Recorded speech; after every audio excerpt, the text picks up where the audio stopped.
오늘 준비해 오신 내용 한번 볼까요? 오늘은 이제 BOJ 말씀을 네네. 맨 먼저 처음에 한번 물어보셨으니까. 짚어보셔야 네. 될 것 같아요. 네. 이제 굉장히 슈퍼 위크였습니다. 네. 정말. 뭐 슈퍼니까. 그리고 이제 주식 시장을 이제 보시는 분들은 뭐 크게 관심이 없으셨겠지만 네.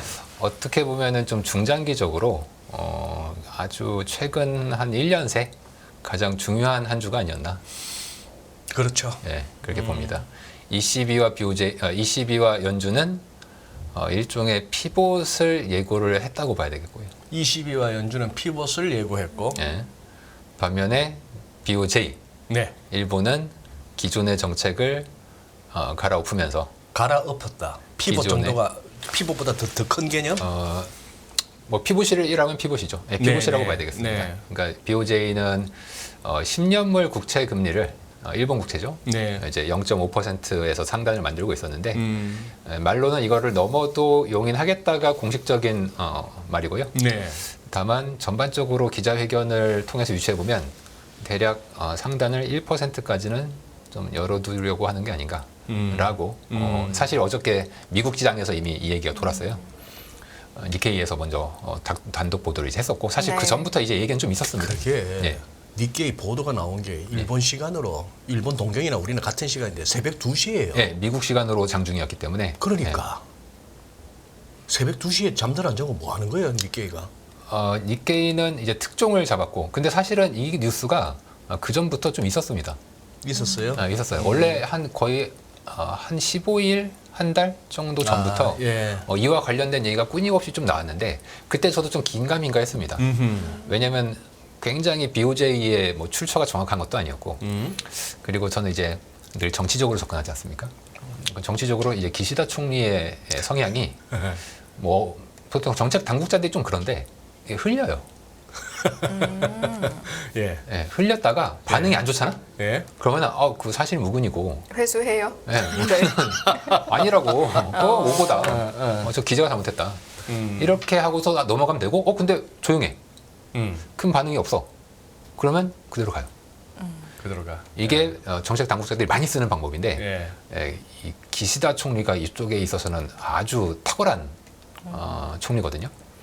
뭐 물론 우에다 총재가 있긴 하지만 저는 이제 그 위에는 기시다 총리가 있다고 보고 있기 네. 때문에 정치적 관점에서는 저는 기시다가 이번에도 한번 밑밥을 좀 깔다가 크게 일본 내에서 여론이 나쁘지 않으니까 한번 YCC 그러니까 일드 커브 컨트롤 일드 커브 컨트롤은 단기 금리는 0.1 마이너스 유지하고 10년물 금리만 상단을 높이는 정도로 조정을 하게 되겠죠. 그럼 네. 일본의 수익률 곡선은 다른 나라와 정반대로 일어서게 되는 모습을 보이게 됩니다. 네. 이게 일본의 YCC가 좀 특이한 현상인데 수익률 곡선이 일어서게 되면 저는 오히려 앞으로 일본 경제가 더 좋아질 것 같습니다.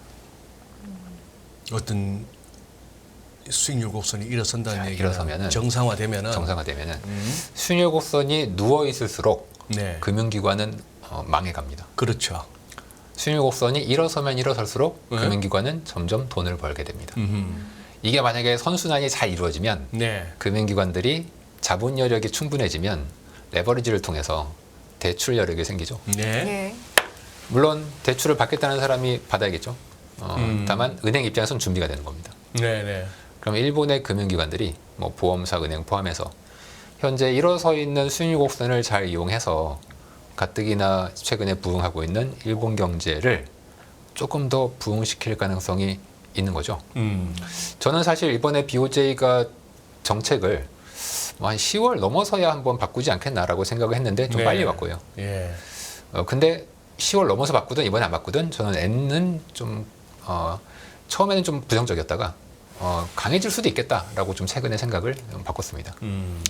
N이 이제 강해지게 되면은 일본 외 지역은 좀 힘들어지죠. 엔화가 네. 강해지면 그 상황을 좀 자세히 짚어주실까요? 우리가 N 캐리 트레이드라고 예. 많이 하지 않습니까? 일본의 낮은 금리로 조달을 해서 이 돈으로 좀 돈이 될 만한 다른 나라에 투자를 하는 건데 이 대상 통화가 대부분 신흥국하고 유럽, 미국 채 쪽도 있었는데 미국 채 쪽은 많이 팔았습니다. 그래서 신흥국 유럽 쪽으로 이 돈들이 많이 갔습니다. 근데 이 돈들이 계속 가려면 N이 약해져야 돼요. 이게 아베노믹스가 추구하던 하나의 엔 약세의 경로인데 일본의 금리를 계속 낮게 유지시키고 엔화를 약하게 만들면 자금이 밖으로 나갈 것 아닙니까? 그럼 엔이 더 약해지겠죠. 그럼 일본은 결국은 기업이 잘 되고 엔이 약하면 기업이 좋습니다. 기업이 돈을 벌면 임금을 올려줘라. 이게 아베노믹스의 가장 기본입니다. 예. 그게 조금씩 결실을 맞기 시작하는 고 있는 이제 상황인 것 같은데 그렇게 된다면 이 자금이 지금 다 가 있잖아요. 이게 지금 아베노믹스가 동일본 대지진 2011년 이후에 했단 말이에요. 그럼 지금 12년 동안 한 거지 않습니까? 그럼 그동안 누적된 자금이 어마어마할 텐데 예. 그럼 이 자금들이 뭐 미국 쪽은 한번 되돌렸고 그 외 그 되돌리는 과정에서 미국 채금리가 또 급등했죠. 일본이나 뭐 신흥국 쪽에 있었던 이 엔캐리 자금들이 만약에 청산이 된다면 엔화가 더더욱 강세가 되는 상황이 만들어지겠죠. 물론 이 엔 강세가 강해지면은 일본이 다시 정부가 나서겠지만 현재로서는 그렇게 진행될 가능성이 저는 꽤 높다고 보여지고 이게 글로벌 유동성에 영향을 얼핏 생각하면 유동성 긴축에 영향을 미치게 돼 있습니다. 일본이 자금을 공급해 주던 게 이제 빨려 들어가지 않습니까? 네. 그리고 그동안 일본이 정책을 썼는데 YCC는 계속 좀 한도를 높였거든요. 뭐 옛날에 0.25였다가 이제 0.5 했다가 네. 뭐 이번에 뭐 1 이렇게 올리면 얼핏 생각하면 이게 긴축이잖아요. 그렇죠. 그런데 일본 중앙은행의 대차 지표는 계속 늘었습니다. 거기가 오늘 이런 기사가 나오던데 그동안에 0.5%라는 그 상한을 갖다가 지키기 위해서는 위해서 시장에서 JGB 일본 국채 수익률이 국채 가격이 떨어져서 수익률이 0.5%였다 막 상회하기 시작하면은 무제한 매입을 해서 어쨌거나 0.5% 밑으로 안으로 수익률이 기어 들어오게끔 가격을 끌어올리겠다 했는데 네. 오늘 나온 얘기가 보니까 이제 무제한 매입을 하는 레벨은 1%다. 그러니 일본 국채 수익률이 1%는 절대 못 넘게 하겠다 하는 얘기는 네. 긴축은 긴축인데 만약에 시장에서 나 일본 국채 다 집어 던질래라고 네. 했을 때 네. 그걸 갖다가 1% 지키겠다고 계속 사주면 네. 돈은 더 풀리는 거 아니에요. 그게 무슨 긴축이에요. 사실 오늘도 BOJ가 상당량을 매입했습니다. 그렇죠. 네. 그러면 그러니까 처음에 달러엔 그렇게 급락하고 네. 니케이가 그렇게 네. 급락을 했는데 네. 마감 때는 보니까 올라가죠. 많이 유동성이 풀리는 효과가 있습니다. 음. 물론 일본 정부가 안 사면 안 풀리겠지만 BOJ가 예. BOJ가 안 사면 안 풀리겠지만 예. 그동안의 긴축을 YCC의 조정을 통해서 했음에도 불구하고 실제 일본발 유동성은 풀렸단 말이에요. 네. 그것이 엔을 잘 못 강해지게 만드는 주요 요소이긴 했습니다. 엔이 사실은 뭐 지금이야 그렇지만 한동안 달러 엔이 140엔 위에서 많이 오래 놀았지 않습니까? 예. 그렇게 된 이유도 일본이 YCC를 조정하면서 금리가 오르는데도 불구하고 실제로는 채권을 사들이면서 본원 통화가 이제 늘어나는 효과를 그동안 가져왔기 때문에 그래서 일본의 이번 정책은요 지금 당장 얼핏 보면은 일본 그러면 긴축이고 유동성 축소하고 엔 강해지고 뭐 이런 식으로 쉽게 생각할 수도 있겠지만 그 반대급부가 늘 있기 때문에 아직은 저도 정책을 판단하기에 좀 조심스러우나 당장은 엔은 뭐 강해지고 네. 좀 분명한 건 일본 금융기관들은 노났다. 일본 금융기관들은 놀았다. 돈 많이 번다. 돈 많이 번다. 그리고 이것이 잘 선순환이 되면 이게 될지 안 될지는 가야겠지만 선순환이 돼서 일본에 만약에 사람들이 대출을 받아서 뭔가를 하려고 한다. 이건 가봐야 돼요. 일본 사람들이 30년 동안 안 하던 거를 이제 한다. 봐야 되겠지만 만약에 한다면 그러면 일본 경제는 또 좋아질 수가 있습니다. 일본은 그렇고 미국은 이제 네. 앞서 네. ECB와 함께 연준 피봇 예고했다라고 하시긴 하셨는데 그렇죠. 이번에 7월 FOMC 회의 어떻게 보셨는지도 한번 여쭤봐야 될 것 같아요. 이게 그 20이랑 좀 같이 봐야 될 예. 필요성이 있습니다. 그래요? 예, 같은 날 이제 예. 우리나라 시간으로 같은 날 있었는데 근데 20일은 너무 신경들 안 쓰더라 시장에서. 이게 앞으로 예. 그 양국 지역이죠. 양 지역 네. 유럽과 미국 간의 네. 통화 정책의 다이버전스 내지는 커플링이 지금 굉장히 미묘하게 흘러가고 있거든요. 그러니까 이 양 지역이 통화 정책을 벌릴 거냐 반대로 가냐 반대로 가냐. 같이 가냐에 따라서 외환 시장이 왔다 갔다 합니다. 예. 이게 굉장히 중요한데 연초에는 뭐 올해 뭐 작년 12월 뭐 올해 1, 2, 3월까지는 ECB가 금리를 엄청나게 올렸거든요. 예. 그러면서 유로가 아주 강했습니다. 음. 그러면 이제 약달러가 자연스럽게 나타나요. 네. 네. 자연스럽게. 그런데 지금은 정반대로 지금 유럽 경제가 심각해요. 거의 침체라고 봐야 됩니다. 유럽이 네, 유럽은. 가보셨어요? 저야 뭐 인터넷으로 랜선 여행만 하고 있기 때문에 데이터상으로 어떤 부분이 심각하게 느껴지는 최근에 부분이 있습니까? 그 굉장히 뉴스, 그러니까 이번 주에 나왔던 네네. 뉴스, 지난주였나? 유럽에서 나왔던 뉴스 중에 그 대출액이 네. 어마어마하게 감소하고 있습니다. 대출이. 예. 그 대출은 유럽이 되게 중요해요. 왜냐하면 네. 미국은 자본시장으로 대출이 이루어지기 때문에 경제에 미치는 영향이 좀 적은 편인데 유럽은 우리나라처럼 은행 시스템 중심으로 돌아가거든요. 예. 대출이 어마어마하게 감소하고 있습니다. 그리고 원래 이 중소기업들 망하는 거는 자영업자들 망하는 거는 원래 지금 계속 늘어나고 있거든요. 지금 이제 뉴스에는 안 나오죠. 그런데 지금 미국도 그렇고 유럽도 그렇고 거의 지난 2008년 금융 위기와 거의 비슷할 정도로 중소기업과 자영업자들이 망해 나가고 있습니다. 계속. 이게 뉴스에는 잘 안 나와요. 이런 것이 미국에서는 아직은 그래도 고용이 괜찮으니까 누르고 가지만 유럽도 고용이 나쁘지 않아요. 그런데 유럽은 상대적으로 미국보다는 좀 제조업 베이스지 않습니까? 북유럽이 특히. 지난주에 이제 그것 때문에 22대에서 가장 매파적인 사람이 네덜란드랑 독일이거든요. 이제 네덜란드는 노트 정제가 있고 노트. 그리고 독일은 나젤 정제가 있지 않습니까? 예. 이 두 분이 매파인데 갑자기 지난주 초에 말을 바꿨어요. 음. 7월은 올리는 게 뭐 확실하지 않았습니까? 문제는 9월인데 9월에는 데이터를 보고서 디펜던트하게 가겠다. 네. 이런 쪽으로 말을 바꿔서 그때 사람들이 깜짝 놀랐습니다. 아니 이 사람들이 이런 얘기를 하면 이건 진짜 바꾸는 거다. 특히 오늘 어제죠. 22에서 얘기가 나올 때도 라가르드 총재가 예. 굉장히 비둘기적으로 얘기했습니다. 말로는 9월은 데이터 디펜던트라고 얘기는 했지만 네. 받아들일 때 그리고 그 당시에 제스처 못 올린다. 끝이야. 이거 이제 끝났다. 유럽은 거의 끝나는 쪽으로 간다. 지금 경제가 너무 안 좋다. 이런 쪽으로 가면 유럽은 좀 약세가 달러 대비 약세가 될 가능성이 있고 유럽 쪽 금리는 그래서 오늘 떨어졌습니다. 유럽 쪽 금리는. 근데 미국 쪽 금리는 이제 많이 올랐죠. 그래서 이러한 다이버전스가 유로 달러 환율에 굉장히 영향을 이제 미칠 수가 있고 예. 미국 쪽도 일단은 7월은 인상했으나 9월은 데이터 디펜던트. 단 약간 그 22 유로존은 뭐 이제 거의 못 올린다의 톤인데 이 페드 연준은 한 7대 3 정도로 동결이 한 7, 이제 끝났다가 7, 근데 3 정도는 뭐 인상할 수 있다. 이렇게 얘기를 파월 의장의 기자회견상으로는 그렇게 이제 얘기를 했습니다.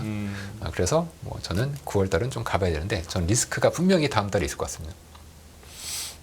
리스크라 하시면 데이터 디펜던트라는 얘기를 했기 때문에 네. 이제 데이터 나오는 거 봐야 되는데 마침 오늘 미국 GDP 뭐 다 잘 나왔어요. 미국 GDP 뭐 고용, 뭐 설비 투자, 뭐 특히 건설 투자가 되게 좋은데 이런 게 다 잘 나왔거든요. 하루에 이렇게 지표가 다 좋게 나오는 경우가 굉장히 드문 일이고 네. 거기에 이제 얻어맞고 있었는 채권 시장이 이제 거기서 얻어맞고 있었는데 거기다가 BOJ 뉴스가 나오니까 한 번 더 얻어맞았죠. 다음 달은 저는 개인적으로는 이제 연준은 금리를 더 이상 올리면 안 되고 너무 많이 올렸다.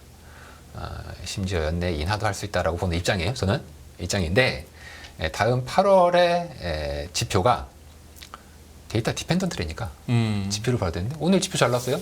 그리고 8월 초에 고용 지표 있죠. 네. 8월 중순에 물가 있죠. 지금 휘발유 가격이 미국이 올라가고 있습니다. 예. 물론 일시적이란 말을 제가 좀 조심하는데 지금 이제 휘발유 가격이 오르는 이유는 드라이빙 시즌이에요. 휴가철. 인데 날이 너무 더워서 정유 업체들이 가동을 좀 중단했습니다. 날 더운데 왜 가동을 중단해요? 더우면은 설비가 좀 퍼지나 봐요. 설비가 열이 받아서 그런가요? 쇠로 된 이 설비들이 더울 때는 가동을 잠시 중단하는 것 어허. 같습니다. 뭐 좀 물 좀 부어 가면서 그 시설이 막 엄청 그 플랜트 시설 보셨잖아요. 거의 뭐 어마어마합니다. 그러니까 거기 얼굴 어떻게 보여? 그 시설이 이제 너무 덥고 사람도 더워하고 네. 그래서 가동 중단에 들어가는데 이게 휘발유 가격을 많이 올리는 쪽으로 작용했죠. 제가 지금 유가랑 휘발유 가격 이거를 이제 면밀하게 보고 있는데 네. 이게 한 달 단위로는 굉장히 영향이 커요.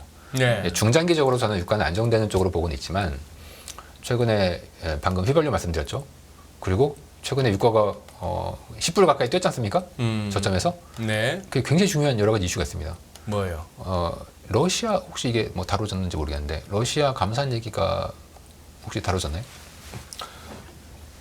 뭐 러시아 감산 얘기가 있는데 러시아가 원래 작년부터 전쟁하고 나서는 감산을 한 적이 없거든요. 말로만 말로만 그렇고 하고 뭐 뒤로 아주 감산을 싸게 예, 계속 뿌렸죠. 뿌렸죠. 이제 60불이라는 상한선이 있기 때문에 그럼 뭐 전비도 짜칠 텐데. 예. 예. 전쟁도 하는 중이고. 네. 근데 지난 7월부터 러시아는 산유량을 발표를 안 해요. 예. 그래서 러시아의 항구를 출발하는 유조선을 세서 얼마나 출하를 하고 있는지를 역으로 계산합니다. 그리고 러시아로부터 이제 수입하는 나라가 있겠죠. 뭐 네. 중국이나 러시아. 이게 역산하면은 지금 잠깐 차트를 보여주시면은 네네.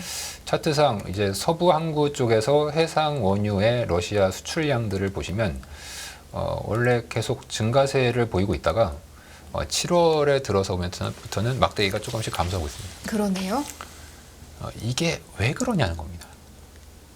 지금 원유 시장에서는 이거 러시아가 진짜 감산하려나 보다. 그러면 원유는 이제 롱으로 가야 되는 거 아니냐. 그래서 트레이더들이 원래 숏이 되게 많았거든요. 네. 근데 그 숏을 많이 감아 올리고 있습니다. 물론 이거에 대해서는 여러 가지 가설이 좀 있고 저도 나름대로 가설이 있지만 지금 당장은 러시아는 사우디와의 어떤 협상에 의해서 사우디가 맨날 욕하잖아요. 야 러시아 니네 맨날 우리 지금 사우디 혼자 독박 감산 지금 하고 글쎄. 있는데 뭐 도와주지도 않고 맨날 수출해나 하고 있고 사우디가 열받죠. 그래서 지난 6월 초죠. 7월 초인가요? 그 오펙 회의가 있었지 않습니까? 예. 그때 그 사우디가 독박 100만 배럴 감산을 했습니다. 우리라도 감산하겠다 했는데. 그때 이제 내부 상황을 들어보면 러시아 쟤네도 어차피 말 안 듣는다. UAE가 증산을 하고 싶어 했습니다. 네. 그래서 사우디가 UAE는 자기 친척이잖아. 예. 그러니까 막지도 못하고 UAE는 맨날 엇나가거든요.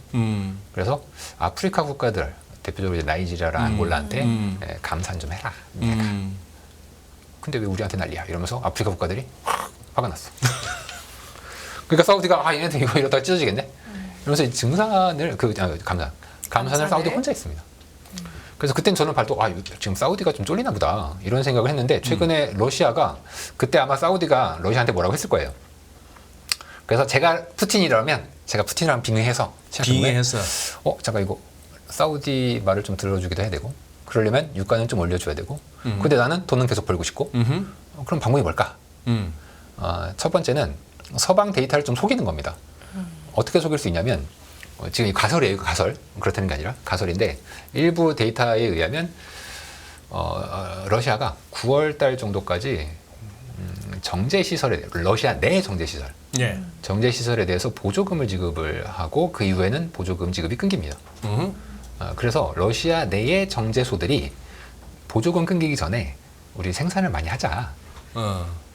그럼 원유로 생산해야 되잖아요. 예. 그래서 러시아 내 생산 원유를 항구로 나가던 걸 돌려서 정유 공장으로 돌렸다는 겁니다. 뭔 말이죠?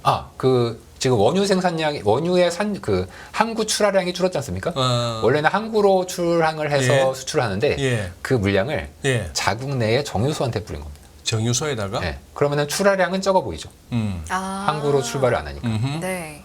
내수에서 자기네 정유소에서 뿌리면 나중에 정제 다 하고 디젤이나 휘발유나 석유 제품으로 나오겠죠. 원유로 수출 안 하고? 네. 그래서 결국은 시차가 있는 거죠. 네. 나중에 러시아가 가지고 있던 석유 제품이 되겠죠. 나중에 정제하면 그 석유 제품으로 산출량을 늘릴 것이라는 게 첫 번째 저의 가설이고.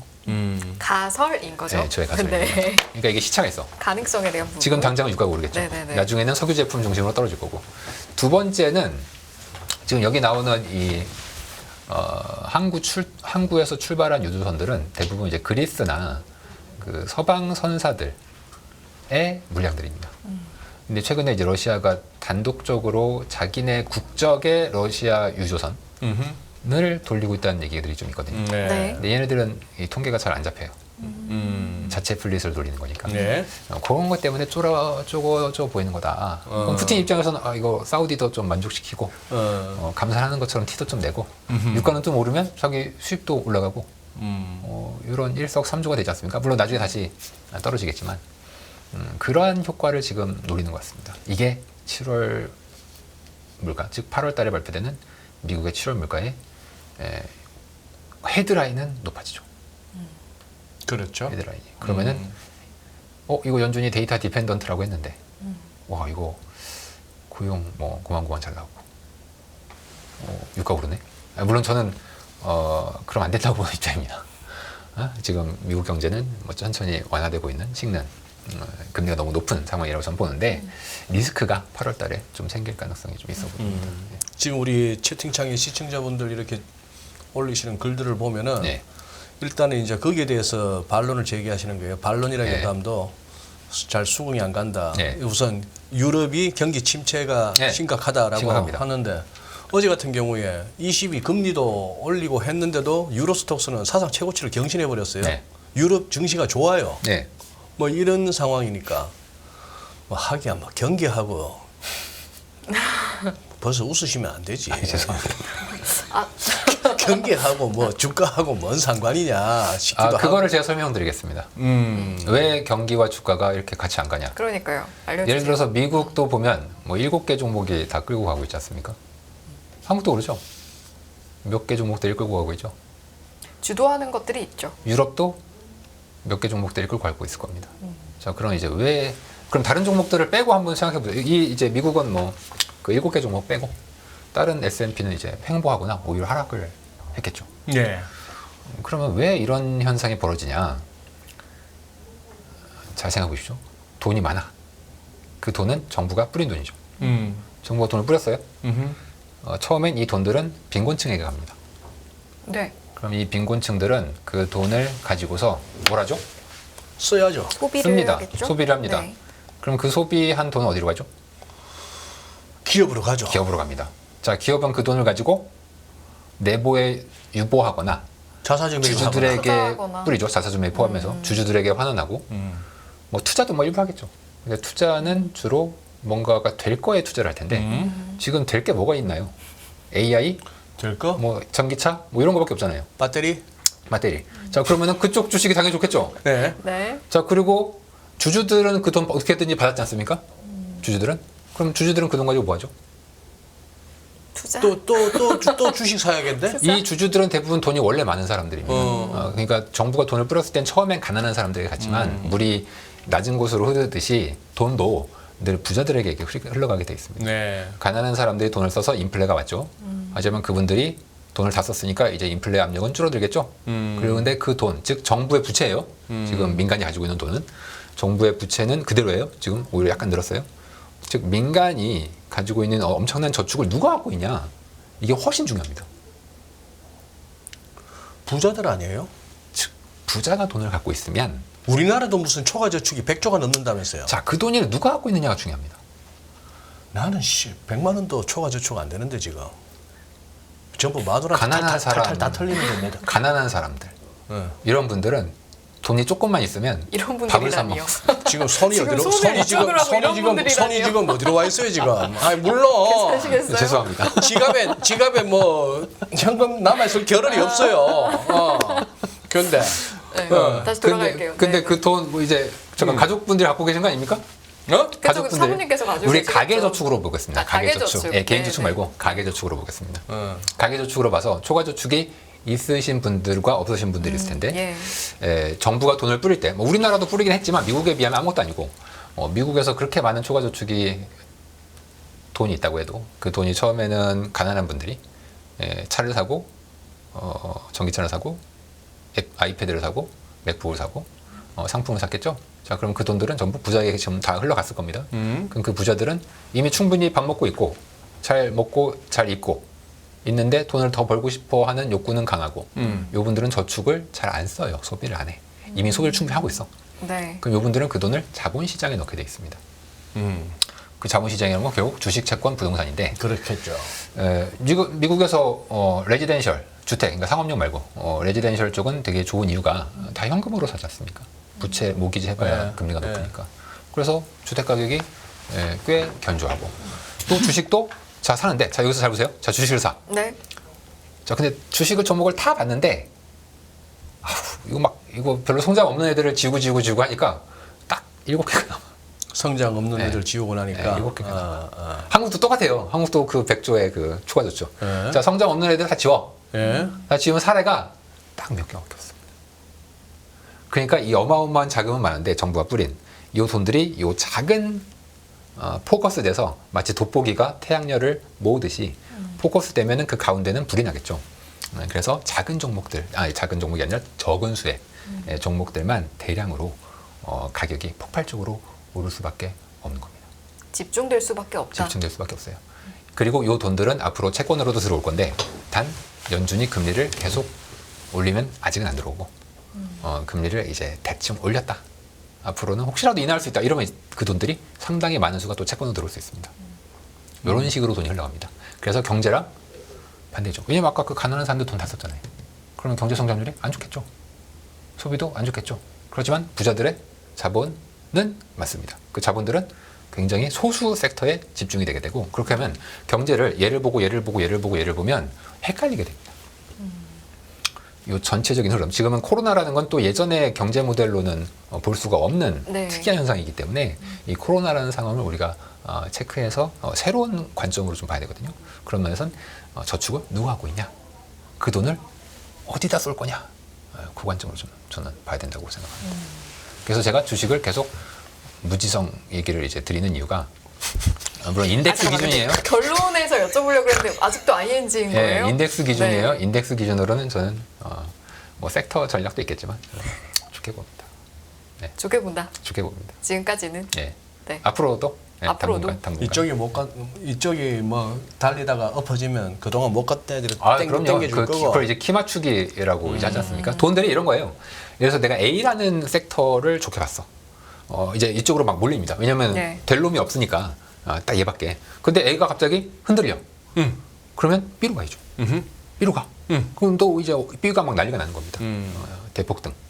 그러다가 대폭등. 얘가 한번 폭등했다가 이걸 우리가 이제 순환매장세라고 하는 말이 있죠. 네. 여기로 옮겨가고 이런 식으로 이제 옮겨가게 될 가능성이 있고 저희는 그런 면에서 반도체 쪽 섹터를 굉장히 주식에서는 좋게 보고 있습니다. 반도체 쪽. 네, 저희 하우스 전체적으로 하우스 전체적으로. 반도체 좋게 봅니다. 반도체 말고 또 좋게 보는데. 그거는 제가 말씀드리기는 조금 어렵고 저희가 원래 성장주와 가치주의 그 좀 극단적인 바벨 전략. 바벨이 이제 운동할 약간 때. 또 이 승희 씨를 염두에 둔 또 발언 아니에요? 그런가요? 반도체를 좋아한다. 잘 좋아하세요? 모르시는 것 같은데요? 삼성전자 원래 갖고 있었다고 하시죠? 맞아요. 그럼 좋게 얘기했겠다. 또. 좋게. 아유, 그런 거 원하지 않습니다. 저의 전략도 네, 사실 있겠지만 완전 배제. 저희 하우스 전체적으로 반도체를 좀 좋게 보고 있습니다. 단 저희는 원래 극단적인 바벨 전략을 추구했습니다. 성장주와 가치주 이제 삼성전자죠. 최근에 삼성전자도 오르긴 했지만 상대적으로 좀 덜 올랐어요. 근데 앞으로는 저희가 반도체 쪽이 좀 더 좋아지는 쪽으로 반다 이렇게 보고 있습니다. 실적하고 상관없고 실적은 나중에 좋아집니다. 나중에 좋아진다. 그러니까 이게 우리가 실적을 늦어요. 이미 다 올라갔어요. 그러니까 실적을 확인하지 마시고 미리 선점을 해야 이제 돈을 벌 수 있지 않습니까? 실적 확인하면 이미 주가가 비싸기 때문에 그냥 늦습니다. 삼성전자 주식이 3월에 저점이었잖아요. 그래요. 하이닉스도 똑같은 패턴을 보였어요. 어제 나오지 않았었나 실적이? 네. 네. 실적이 뭐 예상보다는 뭐 하이닉스는 좀 안 좋다고 했지만 저희는 그래도 반도체 쪽은 이제 턴어라운드까지는 아니지만 최악은 좀 지나고 있다. 이렇게 생각합니다. 어쨌거나 채권 애널이 나오건 FX 애널이 나오건 뭐 하다 보면 또 주식으로 술술 빠지고 하는데 우리 주식은 2부에 선수들 오신다니까. 알겠습니다. 금리 얘기 좀 더 합시다. 우리도 오늘 난리가 났는데 국채 선물 시장에. 네. 근데 이거 뭐 거의 뭐 시가가 종가하고 같네. 십자형이 나왔네. 일봉에. 지금 우리 금리 어느 정도까지 와 있어요, 지금?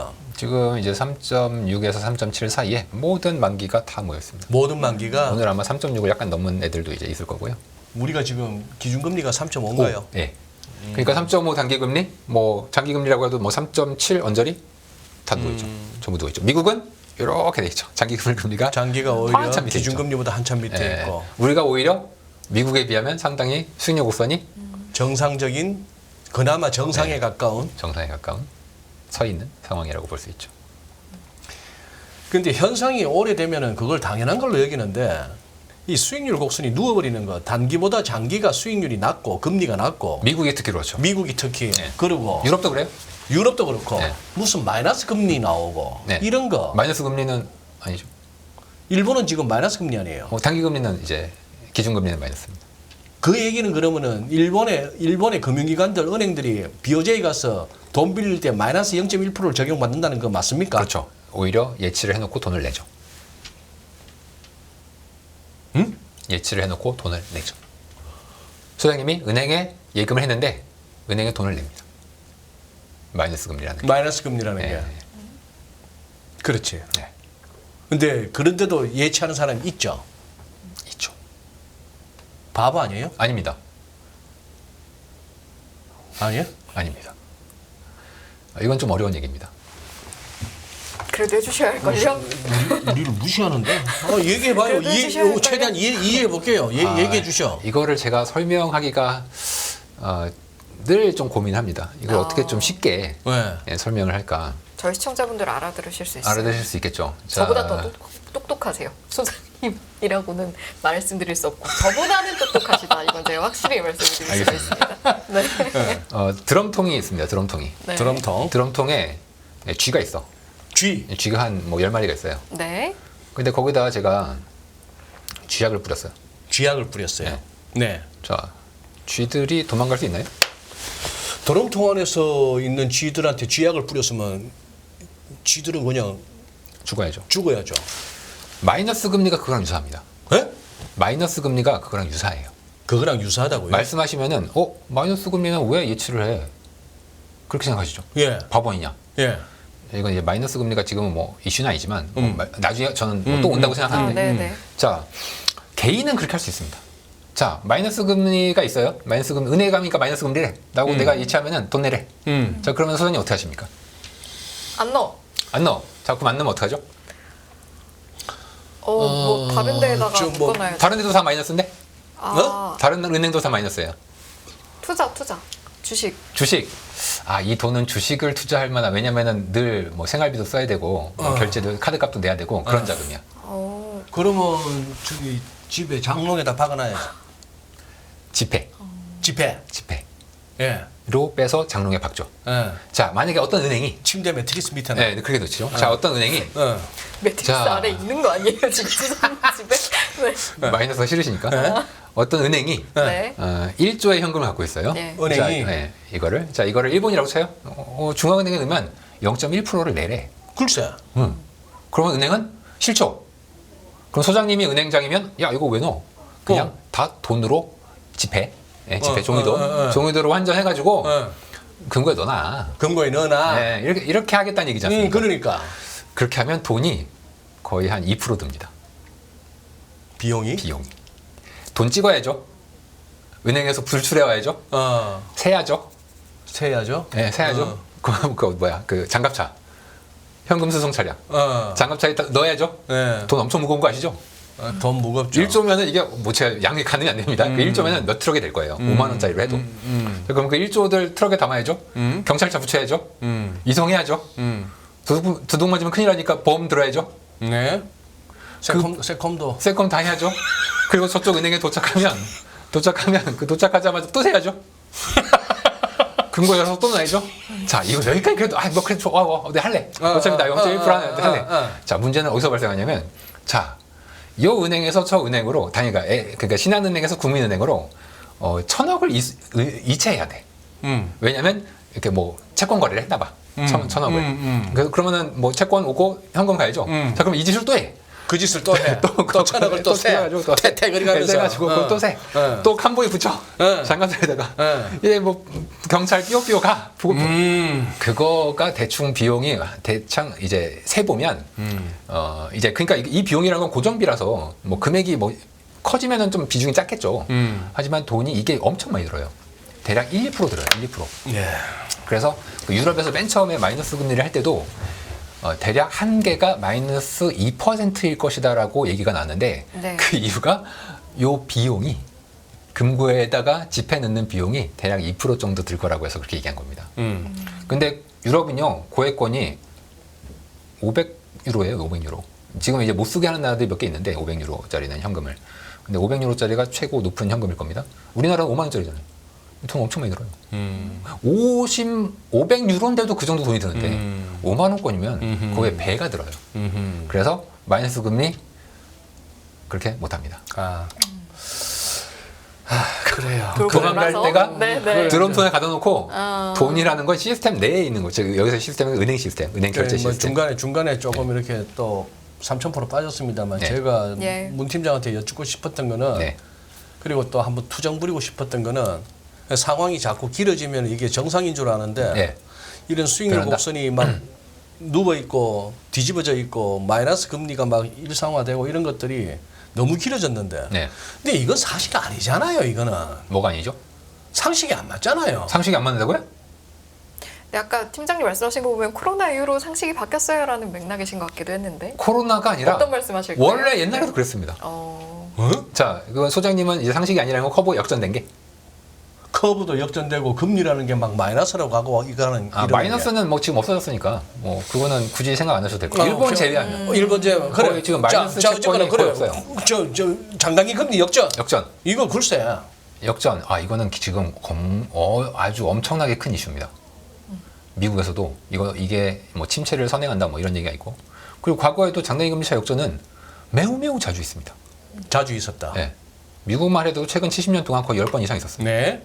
그리고 10번의 역전이 발생하고 나서는 금리 인하가 뒤따랐던 경우가 네. 대부분이었죠. 그래서 뭐 이제 소장님이 보시기에는 야 장기로 빌리는데 왜 더 낫냐, 말이 안 된다. 네. 그거를 비정상적이라고 보시는 분도 분명히 있고요. 제가 설명을 굳이, 왜냐하면 전 채권 시장에 있으니까 그 장기채를 좀 이상하게 거래하는 것 같지 않습니까? 네. 왜 기준금리 하면은 미국 5.5% 받는데 왜 10년물을 4%에 사냐? 이상하잖아요. 이제 그 10년물을 4%에 사시는 분들은 어차피 기준금리 그거 어차피 하루짜리 금리잖아요. 네. 그거 계속 하루짜리로 매일 재이체하지 않습니까? 뺐다 네네. 넣었다 뺐다 넣었다. 재이체에서 1년 해가지고 이제 5.5%라는 얘기인데 그렇게 해서 1년을 갔는데 1년 후에 만약에 연준이 금리를 내려봐요. 그러면은 나는 더 이상 5.5%가 아니잖아요. 그런데 10년짜리 채권을 사면 4%를 매년 10년 동안 계속 줘. 고정적으로. 이거는 그냥 확정이에요. 미국이 망하지 않는 이상은. 예. 그러면 나는 이 두 개를 선택해야죠. 계속 하루짜리로 5.5%를 돌릴 거냐, 10년 동안 나는 그냥 리스크 없이 무조건 4%를 먹을 거냐, 매년. 둘을 선택해야 됩니다. 자, 그런데 이 채권 매니저들은 지금 이 4%를 10년 동안 하면 더 이게 나을 것 같아. 나을 것 같아. 낫다라는 어떤 확정된 얘기가 나을 것 같다. 같다는 감이죠. 그렇죠. 채권 매니저들의. 하긴 시장에서는 모든 게 그런 거니까 네, 지금 매니저들의 사면 감이죠. 먹을 거 같다. 손해는 안 날 것 같고 이거 하루짜리로 매일 돌리는 것보다 얘는 결국 나중에 낮아질 거니까 그 사람 생각들이에요. 그러니까 이거 뭐 높고 낮고 하는 거 변동성도 변동성이지만 10년 동안 4% 먹는 것보다 이거 낮을 때 나중에 혹시 제로도 가면은 완전 이거 빵이잖아요. 빵 수익이. 네. 근데 얘는 4%를 줘. 얘 사야 되겠다라고 생각을 하는 겁니다. 네. 그 차이입니다. 그 차이다. 물론 10년이 4%가 낮다는 그 판단, 감에는 뭐가 들어가냐면 앞으로 10년 동안 미국이 성장이 얼마나 나올 거냐, 인플레가 얼마나 나올 거냐, 이 생각을 당연히 해야 되겠죠. 금리라는 건 성장과 인플레이션의 함수니까요. 그런데 이제 이 10년물을 사시는 분의 생각은 미국이 아무리 생각해도 과연 물가가 계속 적어도 뭐 3% 이상 계속 갈까? 뭐 성장이야 뭐 지난 15년 동안에 그렇게 나쁘진 않았어요. 네. 뭐 금융위기 전에가 더 높았지만 성장은 뭐 그렇게 나쁘지 않았습니다. 뭐 늘 뭐 2% 언저리. 그런데 앞으로의 생각에서 성장이야 뭐 그렇다 쳐도 인플레가 과연 계속 높을까? 만약에 떨어진다면, 떨어졌고 실제로, 그럼 앞으로 더 떨어진다면, 그러면 더 떨어지기 전에 나는 10년을 지금 사겠다. 그러면 순위 요구선이 충분히 역전될 수 있죠. 역전될 수 있다. 예. 그리고 더불어서 이 사람들은 단기 금리를 결정하는 연준보다 더 미래를 비관적으로 보는 거죠. 근데 생각해보니까 잭슨홀 미팅도 8월 말에 있습니다. 그랬는데 예. 8월에 있잖아요. 예. 이때 기조연설도 파월 의장이 하던데 뭐 파월 의장도 하고 예. 뭐 22도 나와서 얘기하고 두루두루? 모든 나라에서 다 와서 얘기합니다. 유의미한 예. 시장이 기대하는 예. 어떤 이야기가 나올 수 있을까요? 지금 아마 질문하신 분은 좀 완화 피봇을 얘기해 줬으면 좋겠다라는 좀 기대를 하고 계신 것 같습니다. 승희 순수하게 씨가 답변해 주시면 돼요. 저도 순수하게. 그래- 네, 팀장님이 생각하시는 저도 네. 그랬으면 좋겠습니다. 저도 그랬으면 좋겠는데 네. 왜냐하면 잭슨홀 다음에 바로 9월 FOMC이기 때문에 제가 아까 8월 좀 지표가 네. 조금 금리에는 안 좋을 수 있습니다. 금리 안 좋다는 얘기는 금리가 뛰고 채권 가격 좀 떨어지는 그걸 안 뭐 좋. 그것도 있겠지만 더 근본적으로는 기준금리는 데이터 디펜던트하게 결정하겠다라고 파월 의장이 얘기했지 않습니까? 근데 데이터가 뭐 오늘 성장률도 잘 나왔고 다음 달 초에 혹시라도 뭐 고용이 잘 나와요. 그리고 지금 휘발유 가격이 올라서 다음 달 발표되는 7월 물가 예상보다 높게 나와봐요. 그러면 8월 말에 있는 잭슨홀 연설에서 좋은 얘기가 나오기가 조금 어려울 수 있습니다. 물론 휘발유 가격이 앞으로 어떻게 되는지 봐야 되겠지만 지금은 휴가철이라서 이게 쉽게 내려오기 힘들 거예요. 게다가 이 엄청난 더위가 쉽게 해소가 될 것 같지도 않고 그럼 물론 저는 그렇게 가면 안 된다. 금리 빨리 피봇을 해야 된다라고 생각하는 입장이에요. 저는. 그런데 데이터가 우리한테 그렇게 우호적이지 않을 가능성이 8월에 있습니다. 그럼 트레이더들이 이제 휴가 다 끝나고 8월 말에 와서 아이고 이거 잭슨홀 연설에서 좀 매파적으로 얘기를 하거나 지표가 예상보다 너무 경제가 좋다거나 뜨겁다거나 혹은 물가가 좀 덜 내려간다거나 게다가 다음 달 물가는요 아무리 물가가 안정이 돼도 YOY 물가가 무조건 반등합니다. 이제 다음 달부터. 이게 제가 그래프를 잠깐 가져왔는데 네. 지금 7페이지 그림을 잠깐 보시면 우리는 늘 YOY 물가를 보지 않습니까? YOY 네. 전년 대비. 전년 동안이죠. 네, 네. 이게 녹색 선이 YOY인데 네. 저는 사실 물가의 진정한 모멘텀은 전월비를 봐야 된다고 봅니다. 전년 동월비는 1년 동안에 있던 걸 다 이제 누적해서 한 번에 얘기를 한 거고 전월비는 바로 한 달 동안의 모멘텀이기 때문에 네. 이 MOM 즉 전월비가 더 모멘텀을 얘기해줘요. 하지만 예. 문제는 뉴스에 안 나와. 뉴스에는 YOY가 나와요. 그래요. YOY가. 네. 그러면 지금 이 그림을 보시면 지난 한 1년 정도 MOM이 0.26이었습니다. 전월비가 0.26. 그런데 만약에 0.26 정도 나오잖아요. 근데 아무리 MOM이 낮게 나와도 이 그림에 의하면 다음 달에 발표되는 7월 물가는 반등합니다. 이번에 3% 나왔죠? 아무리 물가가 MOM이 낮게 나와도 다음 달에 나오는 7월 물가는 YOY가 뭐 3% 중반 나올 수도 있어요. 이거는 뭐 통계 작성의 그거 방법론적으로 그럴 수밖에 없다는 얘기예요. 사람들이 그렇게 생각할지 물가가 끈적하다고 생각할지 저는 후자일 가능성이 높다고 있습니다. 끈적하다. 네, 단 이제 전략적으로 활용할 수 있겠죠. 예를 들어서 나는 이거 어차피 MOM의 오류, YOY의 오류 때문이야. 기저효과야. 예. 그렇다면 나는 오히려 이 시기를 더 뭐 주식으로 치면은 매수, 뭐 채권으로 쳐도 매수의 기회로 활용하겠다라고 할 수도 있고, 이거 좀 데이터가 당분간은 좀 힘들겠는데 좀 쉬었다 갈까? 라고 생각할 수도 있고. 그럼 이거는 그냥 시장이 어떻게 해석하고 반응하느냐의 차이인 거예요? 근데 지금 분위기로는 약간 실망할 수 있어요. 어허. 이 데이터상으로는. 제가 나중에 보는 경로, 그러니까 저는 요 회색 선 있지 않습니까? MOM 회색 0.2 정도 나오는 쪽으로 향후에 네. 보고 있습니다. 이게 실제로 2차 세계대전 당시에 이렇게 움직였어요. 거의 비슷하게. 처음에는 기저효과 때문에 YOY가 훅 떨어지다가 네. 중간에 잠깐 쉬었다가요. 6개월에서 1년 쉬었다가 그 다음에 다시 훅 떨어집니다. 네. 제가 여기서 얘기를 작년에 했는데 그때 미국 물가가 막 9% 이상 나오고 했을 때 2023년에 하반기에 혹은 연말에는 미국의 물가가 2%대 나올 거다. 그렇게 이제 제가 얘기했을 때 아마 별로 안 믿으신 분들이 많았을 겁니다. 저는 여기서 다시 한번 말씀을 드리자면 내년 말 내년 말 24년 2024년 네, 말 이거 적어 놓으시는 거예요? 말에는 미국 물가가 마이너스가 나올 겁니다. YOY 마이너스. YOY로 마이너스? 뭐 그럴 수가 있나요? 있나요? 있을까요? 저희는 그렇게 보고 있습니다. 근데 상당수의 이코노미스트들은 야, 미국은 이제 기술적인 저물가는 끝났다. 앞으로 적어도 3% 이상 혹은 뭐 4%까지 왔다 갔다 하는 기조적 중물가가 기술적으로 올 거다라고 주장하시는 분들이 매우 많습니다. 우리나라는요? 한국은 뭐 미국 따라가는 거죠. 한국이랑 미국 물가가 거꾸로 안 갑니다. 거의 똑같이 갑니다. 한번 저기 콩국수 한번 그럴 때 잠깐 이제 콩국수 한번 한 그릇 먹으면서 14,000원 결제하고 삼계탕 한 그릇 먹으면서 네. 23,000원이니 네. 뭐 약간 앞에 특자 붙으면 네. 뭐 3만 원 가까이 내고 한번 삼계탕 한 그릇 먹어 보시면 그런 소리 나올까? 그게 이제 장바구니 물가인데요. 네. 예, 그 이제 그 체감과 데이터. 그러니까 미국도 보면은 의료비랑 대학 등록금 이거는 지난 디플레 시기에도 계속 올랐습니다. 어마어마한 속도로. 예. 지금도 오르고 있지만. 예. 그래서 이게 체감이랑 내가 이렇게 보는 거. 예를 들어서 뭐 또 떨어지는 거 얘기 보면은 뭐 컴퓨터를 얘기를 하면 컴퓨터는 성능은 어마어마하게 좋아지지만 가격은 계속 스테이블하거나 떨어지지 않습니까? 이제 전자제품이나 이 공산품들이 그래요. 서비스는 꾸준히 올라갑니다. 그래서 미국은 지난 15년 동안 디플레 했어도 서비스 요금은 꾸준히 올랐습니다. 그럼 왜 떨어졌냐? 디플레냐? 공산품이 떨어져서 그래요. 공산품 가격이.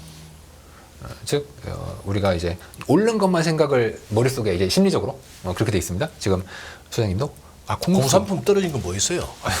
한번 얘기 한번 들어보세요.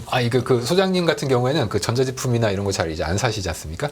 그 네이버 쇼핑 이런 데 가서 뭐 예를 들면서 뭐 휴대용 선풍기, 뭐 에어컨 이런 거 찾아보시면 10년 전 가격이나 20년 전 가격이나 심지어 그 90년대 그 신문 아카이브 보시면 그때 컴퓨터가 200만 원이었습니다. 90년대. 그러니까. 네, 지금 컴퓨터 똑같은 손이 아니라 그러네. 그보다 훨씬 좋은 게 막 4, 50만 원 합니다. 맞아. 근데 이제 이렇게 말씀을 드리기면은 옛날 잘 안 믿으시죠. 그 택다인 그 카폰 뭐 200만 원인가 뭐 그랬어요. TV도 가격이 계속 떨어집니다. 그러네. 네. 다만 이제 서비스는 교역이 안 되잖아요. 비교역제는 가격이 계속 오릅니다. 단 이 서비스를 교역제로 만들어주는 게 있죠. 대표적으로 이민은 서비스를 교역제화 시킵니다.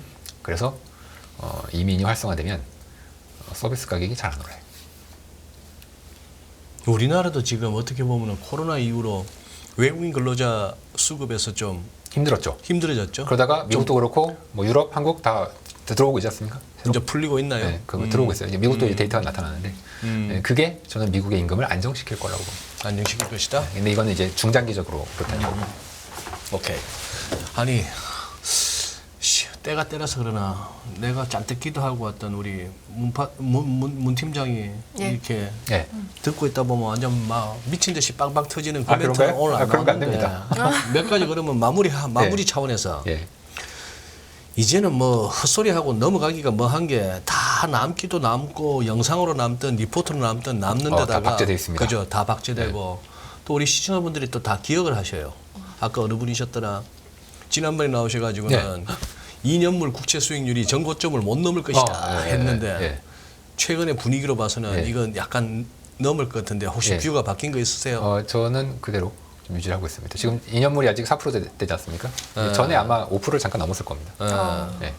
그래서 아직은 저는 2년물 유지하고 있고요. 연준이 만약에 앞으로 한 번 더 올려도 2년물이 전고점을 넘지 않을 겁니다. 다만 저는 이제 올리지 않을 걸로 보고 있기 때문에 2년물은 더 이상 안 오른다 정도로 생각하고 있고요. 제 눈에는 자꾸 이거 미국 더 오른다? 10년물은 지금 우리가 네. 본 중에 급등. 최고는 4.3인데 작년 12월, 작년 저는 10월. 가능성이 있다고 봅니다. 그 왜 그러냐면 지금 미국에서 어마어마한 국채 선물 숏이 있습니다. 국채 선물 숏. 모든 사람은 아니겠지만 상당히 많은 투자자가 국채 숏? 국채 선물 숏 이거 똑같은 국채 거죠. 선물 숏이나 국채 네, 숏이나. 똑같은 건데 그 얘기는 이제 금리 오른다에 배팅했단 말이네.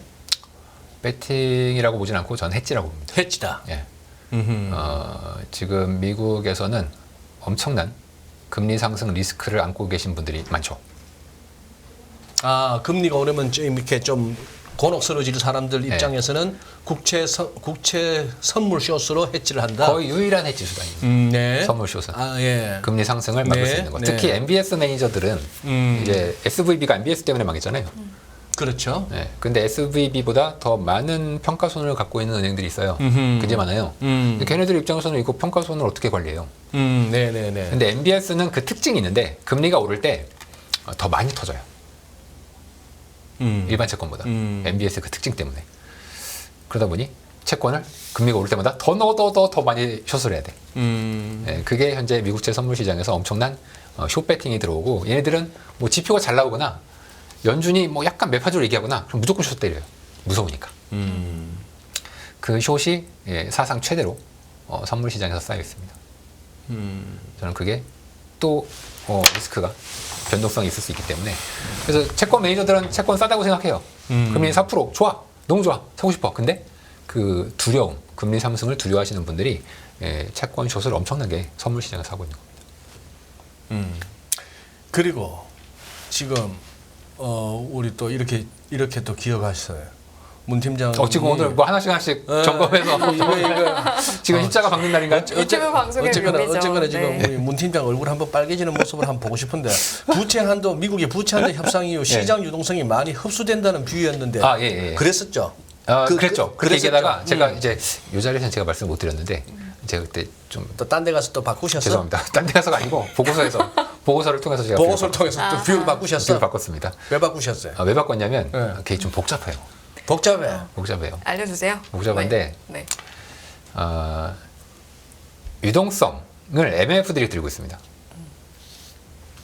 유동성을 MMF에 돈이 많아. 돈이 오케이, 많아요. 오케이. MMF가 그 유동성을 다 갖고 있어요. 자, 이제부터 이 MMF를 스폰지라고 하겠습니다. 유동성을 물이라고 하겠습니다. 그래서 스폰지가 물을 왕창 머금고 있어요. 왕창 머금고 있어요. 네. 자, 이 스폰지, 즉 MMF 입장에서는 금리가 높은 게 짱이에요.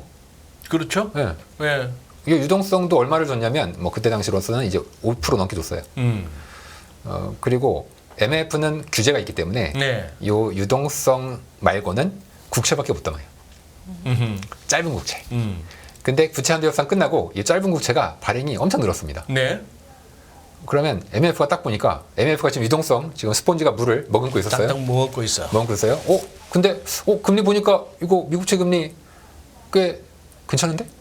금리가? 물론 처음엔 그렇게 생각 안 했어. 저는 처음에는 미국채 금리가 좀 낮을 거라고 생각했는데 실제 발행되는 양이나 금리의 레벨을 보면 MMF가 원래 들고 있어야 될 이 유동성보다 이 국채들이 금리를 조금 더 줬습니다. 발행도 많고. 네. 그러니까 이게 마치 스폰지에 누가 돌 올려놓으면 물이 쭉 쭉 빠져나가겠죠. 그 돌이 이제 국채가 되는 거죠. 미국채. 그래서 MMF들이 미국채를 담기 시작했습니다. 그래서 제가 이제 그거를 그때 왜 바꿨냐면 제가 매일매일 그 3개월물랑 1개월물 국채 금리를 계속 봤거든요. 봤는데 유동성 금리보다 얘가 계속 높게 있는 거예요. 네. 이게 낮으면은 유동성이 흡수됐어요. 그때 제가 얘기했듯이. 그런데 얘가 그 돌이 스폰지를 누르듯이 이 엄청난 국채들을 MMF들이 흡수해가기 시작했습니다. 그럼 가지고 있던 물을 토해내야 되겠죠? 네. 그 과정에서 시중의 유동성이 오히려 늘어납니다. 그래서 제가 오늘 죄송한데 오늘 그림이 없네. 그 그림, 그러니까 유동성을 토해내는 그림하고 네. S&P를 맞춰보면 똑같이 가요. 지금 그럼 저희 증시의 유동성은 그렇게 부족하지 않다. 당장은. 근데 앞으로 좀 지나면 바뀔 수 있습니다. 근데 그때 가서 말씀드려야 될 것 같아요. 그러니까요. 왜냐면은 그 단기 자금 시장의 금리 차와 역학은 굉장히 어렵거든요. 그리고 이제 변수가 많기 때문에 네.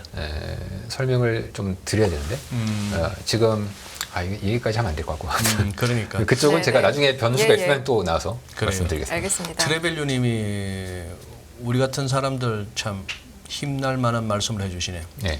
이 뷰라는 것은 상황 바뀌면 하루에도 바뀌는 것이다. 네. 그렇게 감사합니다. 말씀하시고 자고 일어나면 국제 거시 변수가 달라지는 국제 거시 변수가 어디 한둘이냐 이니까 그러니 도망갈 때가 있어야지. 문홍철이가 옛날에 이렇게 얘기했는데 그거 하나만 기억하고 오늘 이진우가 좀, 옛날에 무슨 그 10년물 국제 수익률 무슨 월간 차트에 깃발형 해가지고 한 번 더 튈 것 같았는데 하고 나서 한 1, 2주 빠졌다고 네. 그 그렇게 덜덜덜 따라다니면 여기저기 따라다니면서 네. 빠진 다음에 뭐 폭등한 다음에 먹은 다음에 그런 식으로 하면은 말을 못 하죠. 말을 못 하는데 할 말은 하고 할 말은 하고 뭐 틀리면 뭐 죄송합니다. 뭐 틀렸습니다. 뭐 이러겠습니다. 제가. 그러면 제가 네. 마지막으로 네. 조언 말씀은 그래도 한번 네. 요청을 드려보겠습니다. 네. 최근에 7월 17일에 내신 네. 보고서를 보니까 예. 인간의 실수가 아마 예. 이제 인플레이션에 대한 예. 대응일까요? 그렇죠. 네. 인간의 실수가 가져올 돈 벌 기회다. 예. 지금이 요즘이 뭐해서 돈 벌지만 이런 알려주세요. 워딩이 그거만 좀 있었어요. 알려주세요. 이런 표현이 있었는데 네. 여기서 거기에 대해서 이게 맞습니까 아닐까라는 질문보다는 그걸 전제하고 계신다라면 네. 거기에 맞게 시청자분들께 권하는 자산 배분 전략이 예. 있을까요? 일단 실수가 뭐냐? 예. 제가 누차 말씀드리지만 인플레 원인은 정부의 현금 살포다. 그러니까 현금 네. 살포를 회수하고 있기 때문에 예. 물가는 알아서 안정될 거다. 그런데 연준이 금리를 마구 올리고 있다. 이건 실수다는 거죠. 그렇다면 이것이 시장의 변동성, 특히 금융시장 변동성을 굉장히 키웁니다. 예. 실제 그랬었고 그렇다면 시청자분 입장에서도 투자자분 입장에서도 헷갈리죠. 아유 막 맨날 연준만 쳐다보고 어떻게 되는지 헷갈려. 그런데 저는 연준을 안 봅니다. 아유 안 보면 아니지. 봐요. 보는데 제가 더 중점을 두는 건 미국 정부가 현금을 회수를 어떻게 하고 있느냐를 저는 더 중점을 두고 보고 있고 실제 네. 회수를 많이 하고 있어요. 그렇다면 흔들릴 이유가 없는 겁니다. 난 안 흔들리는데 시장이 흔들려요? 그러면은 저는 전략을 이 흔들리는 시장을 활용할 수 있겠죠. 예를 들어서 이제 뭐 주식으로 친다면 내가 볼 때는 앞으로 인플레는 떨어질 거고 굉장히 금리 정책도 앞으로 예. 완화적으로 갈 텐데 그럼 예. 주식에는 괜찮을 거다. 그러면 나는 오히려 연준의 정책이 매파적일 것 같아서 긴축적으로 할 때 주가가 주는거든 사겠다. 이런 식으로 대응을 할 수가 있는 겁니다. 그런 면에서 저는 사실 모든 자산을 다 좋게 봐요. 주식, 채권 다 좋게 봅니다. 네. 같이 움직일 건데 그런 면에서 이제 여러분들이 중심을 잡아야 된다. 미국의 인플레가 왜 안정되냐? 예. 주식을 결정하는 키 팩터가 뭐냐? 실적이냐, 경제냐, 유동성이냐, 금리냐? 저희는 유동성과 금리가 미국의 주식 밸류를 결정한다. 한국 포함해서 예. 그렇게 보기 때문에 저희는 신념이라고 하면 그렇고 우리 인플레가 안정될 거라는 그 기본 마인드를 왜 안정되냐? 정부 현금 살포 때문에, 현금 회수 때문에 그게 이제 중요하다. 중심 잡자. 그렇게 말씀드린 거. 알겠습니다. 끝없는 위기 속 기회는 언제나 숨어 있습니다. 성공한 투자 고수들과 나눈 투자의 철학. 다가올 기회를 잡아내는 부의 만찬으로 여러분을 초대합니다. 푸짐하게 한 상 차려놓았습니다. 안녕하세요. 이승입니다. 더 많은 영상을 보고 싶으신 분들은 화면 오른쪽에 있는 구독 버튼을 눌러주시기 바랍니다. 그리고 영상을 보시면서 좋아요는 필수인 거 아시죠? 항상 인포맥스 라이브를 사랑해주셔서 감사합니다.